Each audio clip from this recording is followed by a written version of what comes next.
Hi, and welcome to your Humber News Update. I'm Chantilly Post, coming to you from a newsroom here at Humber College North Campus. Here's what we're working on this hour. The co-pilot who intentionally descended the Germanwings flight, killing all 150 people on board, is said to have been hiding a mental illness. Investigators searched Andreas Lupet's home yesterday and found medical documents that indicate he had an existing illness. They say they found torn up sick notes, including one from the day of the crash. The findings support the theory that Lupet's hid his illness from his employers and colleagues. Investigators say he received psychiatric treatment for a serious depressive episode, but once he continued his training, he passed all medical tests. Meanwhile, the recovery operation is into the third day at the crash site. Workers are combing through the debris left after the plane slammed into the mountain. The wreckage covers 1.5 hectares.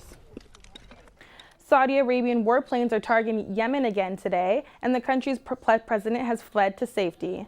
It's the second day of airstrikes against the capital city, which is under rebel control.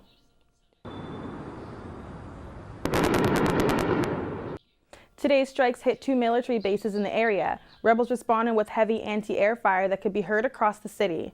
The airstrikes marked a major escalation in the crisis in Yemen that has sparked stability concerns for the region. There is a growing support for ISIS in Yemen, where fundamentally the Yemeni people don't support radical Islam. So Yemenis themselves are wrestling with the idea that ISIS could gain a foothold in their country. There are also concerns the conflict could develop into a proxy war between Iran and the U.S. Iran has allied itself with the rebels, while the U.S. and many of its Arab allies support the Saudi-led strikes. In the world of sports, the Jets stay in playoff contention, but the Senators' chances take a hit. Turning to weather, the calendar says spring, but it sure feels like winter. We'll reach a high of just -2 today. We'll have details of all these stories and more coming up on our 2 o'clock news, but for now, we leave you with this. A baby orangutan is on the road to recovery after being held illegally as a pet. His name is Buddy. The International Animal Rescue found him trapped in a chicken cage last December. The 15-month-old was malnourished and his limbs were swollen and bent, but the baby is finally taking his first steps on his own after several months of intensive care.